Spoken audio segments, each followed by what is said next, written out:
मुश्किल था महबूब सा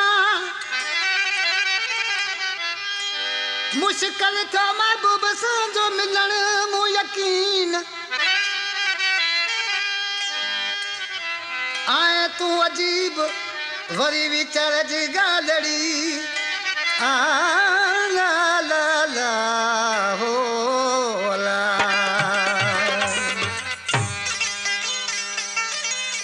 दोस्तों ही शाल ॾिसी पंहिंजे महबूब खे चए थो आए महबूब साईं तोखे मूं नंढे हूंदे सांभे जॾहिं मूं तयारु कयो जॾहिं जोभण जवानी थी तॾहिं तो मूंसां बेवफ़ाई कई आहे। मलार मालकाणी नोड़ी ऐं इब्राहिम ड्राइवर ॾिसी चए पियो जंहिंखे साखां वध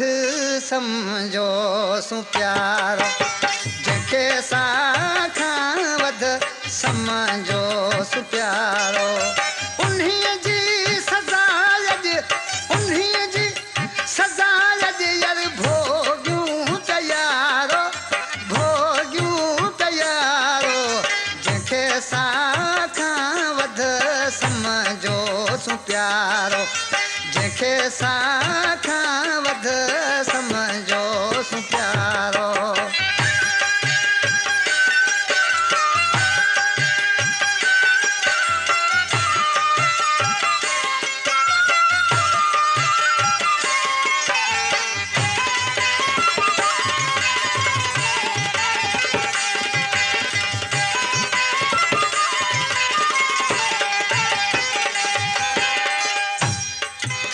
गोरा माली हाशम कलर अचे थो हया दोस्ती में अहिड़ा रंग जानी हया दोस्ती में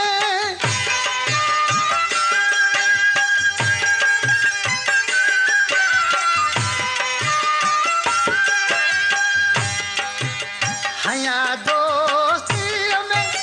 अहिड़ा रंग सजी जिंदगानी पलम प्यार मां जंहिंखे पलम प्यार मां जंहिंखे हू थी पियो नांग कारो जंहिंखे साखां वध यार सम्झोसि प्यारो जंहिंखे साखां वध सम्झोसि प्यारो उन्हीअ जी सज़ा अॼु उन्हीअ जी सज़ा भोॻियूं तयारो जंहिंखे साखां वध सम्झोसि यार जंहिंखे साखां वध यार सम्झोसि प्यारो।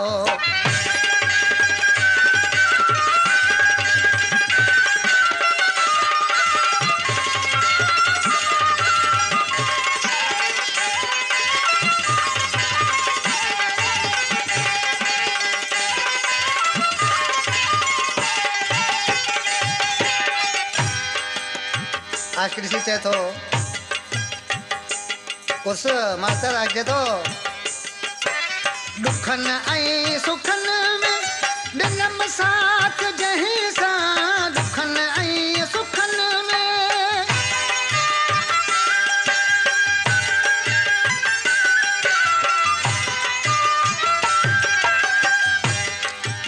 ॾुखनि ऐं सुखनि में ॾिनमि साथ जंहिं सां दुश्मनी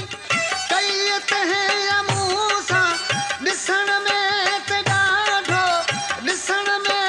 ॾाढो लॻो पए वीचारो लॻो थिए वीचारो जंहिंखे साखां वध सम्झोसि प्यारो जंहिंखे साखां वध सम्झोसि प्यारो उन्हीअ जी सज़ा अॼु उन्हीअ जी सज़ा अॼु यार भोॻियूं तयारो जंहिंखे साखां वध सम्झोसि प्यारो जंहिंखे साखां वध यार सम्झोसि प्यारो।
समझो सु प्यारो जंहिंखे सां खां वध यार समझो सु प्यारो